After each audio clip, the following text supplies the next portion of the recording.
दोस्तों, क्या आप जानते हैं कि सूरज हमसे 149 मिलियन किलोमीटर की दूरी पर है। और अगर हम सौरमंडल के सबसे दूर के ग्रह नेपच्यून की बात करें तो वह सूरज से 4 अरब 530 मिलियन किलोमीटर दूर है। यह दूरी इतनी विशाल है कि नेपच्यून तक पहुंचने के लिए सूरज की किरणों को 4 घंटे 30 मिनट का समय लगता है। अब सोचिए, अगर इंसान को वहां तक पहुंचना हो तो कितना लंबा सफर तय करना पड़ेगा। लेकिन क्या सौरमंडल सिर्फ नेपच्यून तक ही सीमित है? पहले तो प्लूटो को सौरमंडल का 9वां ग्रह माना जाता था, लेकिन 2006 में इसे ग्रहों की सूची से हटा दिया गया।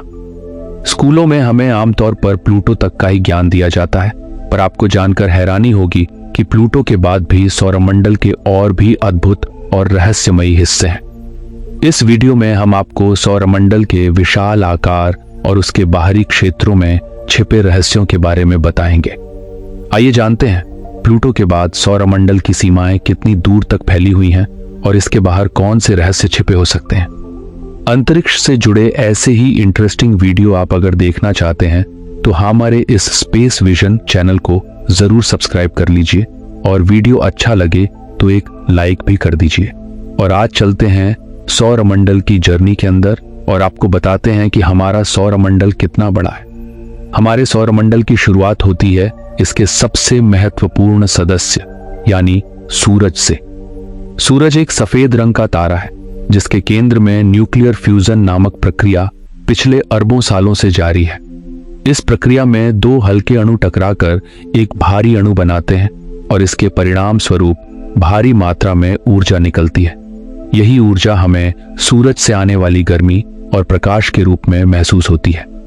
अगर हम पृथ्वी से सूरज को देखें तो वह हमें अक्सर नारंगी, लाल या पीले रंग का दिखाई देता है। इसका कारण है स्कैटरिंग नाम की प्रक्रिया।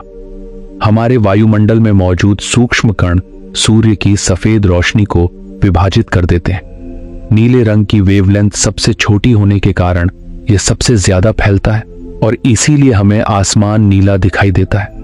बाकी बचे रंग जैसे पीला, नारंगी और लाल हमें सूरज के रूप में दिखाई देते हैं।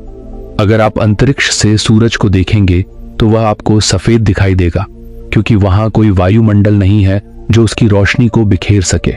वहीं अगर आप मंगल ग्रह से सूर्यास्त देखेंगे तो सूरज का रंग आपको नीला नजर आएगा क्योंकि वहां का वातावरण प्रकाश को अलग तरह से बिखेरता है। आप इस अद्भुत प्रक्रिया की एक झलक अपनी स्क्रीन पर देख सकते हैं जो हमें यह समझने में मदद करती है कि पृथ्वी और अन्य ग्रहों से सूरज के रंग में इतना अंतर क्यों होता है। सूर्य से आगे बढ़ने पर हमारे सौरमंडल का सबसे छोटा ग्रह यानी मरकरी आता है। ये सूर्य से 5.8 करोड़ किलोमीटर की दूरी पर मौजूद है और कई बार यह ग्रह सूर्य को बहुत ज्यादा नजदीक से चक्कर लगाता है। अगर आप मरकरी ग्रह की सतह को देखोगे तो वह आपको पूरी तरीके से बंजर और जली हुई दिखाई देगी। ऐसा इसलिए है क्योंकि इस ग्रह के पास मैग्नेटिक फील्ड नहीं है, जिस वजह से ये सूर्य से निकलने वाली हार्मफुल रेडिएशन से अपने आप को प्रोटेक्ट नहीं कर पाता है। मरकरी के बाद बारी आती है हमारे सौरमंडल के सबसे गर्म ग्रह यानी शुक्र की। शुक्र ग्रह सूर्य से 10.8 करोड़ किलोमीटर की दूरी पर मौजूद है और यह सौरमंडल का सबसे गर्म प्लेनेट है। आपको जानकर हैरानी होगी कि वीनस का तापमान कई बार 470 डिग्री सेल्सियस से भी ऊपर चला जाता है, जो बहुत ही ज्यादा खतरनाक है। जिस तरह से पृथ्वी पर पानी की बारिश होती है, वैसे ही वीनस पर एसिड की यानी सल्फ्यूरिक एसिड की बारिश होती है। चौंकाने वाली बात तो यह है कि यह बारिश भी जमीन तक नहीं पहुंच पाती है, बल्कि हवा में ही गायब हो जाती है। शुक्र ग्रह के बाद हमारे सौरमंडल का सबसे अनोखा और हम इंसानों के लिए सबसे महत्वपूर्ण प्लेनेट आता है, जिसे हम पृथ्वी कहकर बुलाते हैं। यह सूर्य से 14.9 करोड़ किलोमीटर की दूरी पर मौजूद है और सौरमंडल का इकलौता ऐसा ग्रह है जिस पर परफेक्ट मात्रा में सूर्य की रोशनी और रेडिएशन पड़ती है। हमारी पृथ्वी सूर्य के हैबिटेबल जोन में मौजूद है, यानी एक ऐसा एरिया जहां पर जीवन मौजूद होने के चांस होते हैं।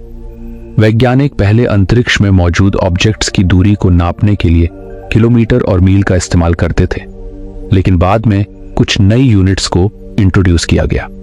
इन्हीं में से एक बहुत बड़ा महत्वपूर्ण यूनिट है एस्ट्रोनॉमिकल यूनिट जिसे शॉर्ट में एयू भी कहा जाता है। एक एस्ट्रोनॉमिकली यूनिट का मतलब होता है सूर्य और पृथ्वी के बीच की एवरेज दूरी, यानी 14.9 करोड़ किलोमीटर। हमारी पृथ्वी सूर्य से एक एस्ट्रोनॉमिकली यूनिट की दूरी पर मौजूद है। पृथ्वी के बाद आता है हमारा भविष्य का घर, यानी मंगल ग्रह। पिछले कुछ दशकों से वैज्ञानिक, इंजीनियर और बिजनेसमैन इस ग्रह के पीछे हाथ धोकर पड़ गए हैं। बताते हैं कि मंगल ग्रह हमारा भविष्य का घर हो सकता है और आगे चलकर हम पृथ्वी के अलावा इस ग्रह पर ही कॉलोनी बसाएंगे। मंगल ग्रह सूर्य से 22.8 करोड़ किलोमीटर है। ये कह सकते हैं कि 1.5 एस्ट्रोनॉमिकली यूनिट की दूरी पर यह मौजूद है। और अगर हम पृथ्वी से मंगल ग्रह तक जाने की कोशिश करते हैं तो हमें करीब 7 महीनों का लंबा समय लगेगा। मंगल के बाद आता है हमारे सौरमंडल का सबसे विशाल ग्रह, यानी जुपिटर, जो सूर्य से 77.7 करोड़ किलोमीटर की दूरी पर मौजूद है। ये ग्रह हमारी पृथ्वी के लिए बहुत ज्यादा इंपॉर्टेंट है, क्योंकि ये बाहरी सौरमंडल से आने वाले एस्टेरॉयड को अपनी तरफ खींच लेता है और उन्हें पृथ्वी तक नहीं आने देता है। बृहस्पति के बाद आता है हमारे सौरमंडल का सबसे खूबसूरत ग्रह, यानी शनि ग्रह। 140 करोड़ किलोमीटर की दूरी पर मौजूद ये ग्रह हमारे सौरमंडल का मून किंग भी कहा जाता है। आपको जानकर हैरानी होगी कि शनि ग्रह 140 करोड़ किलोमीटर की दूरी पर मौजूद ये ग्रह हमारे सौरमंडल का मून किंग भी कहा जाता है। के पास 1 या 2 नहीं बल्कि 146 चांद हैं और वैज्ञानिक बताते हैं कि आगे चलकर उन्हें नए चांद भी खोजने को मिल सकते हैं।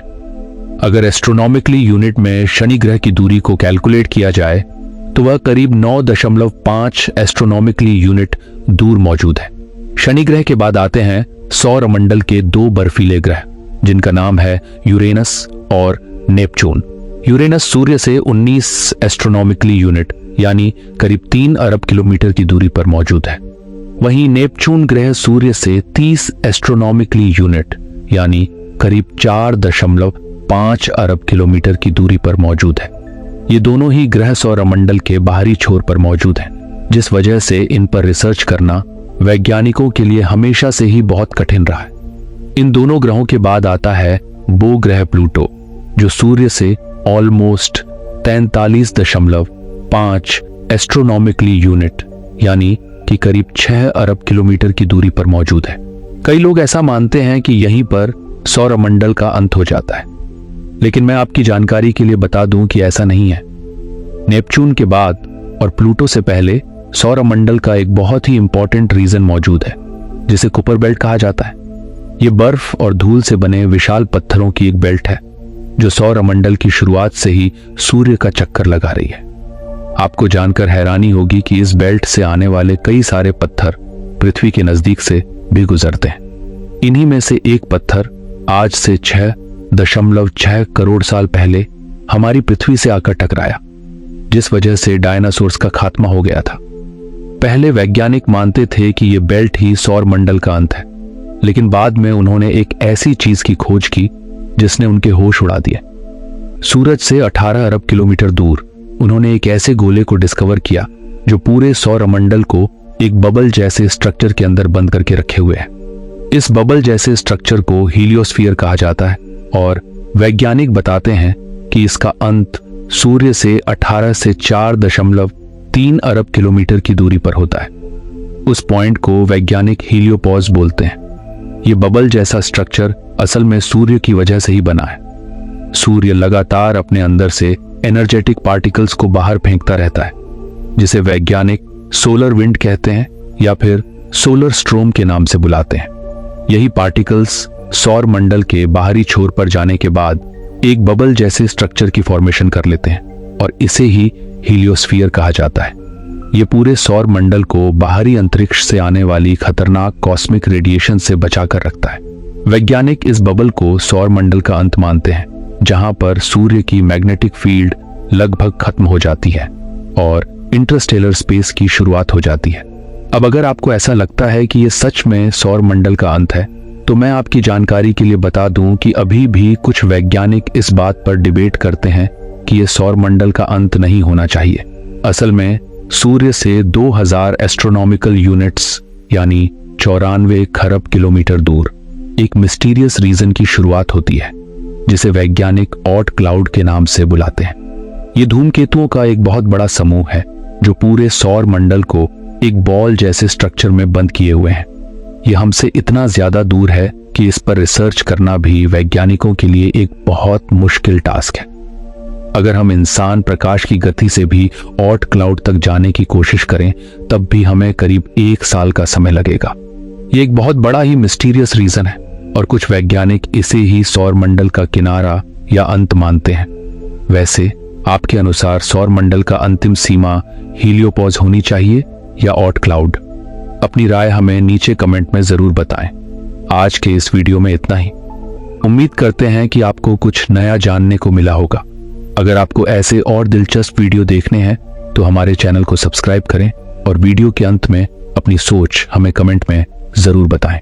धन्यवाद।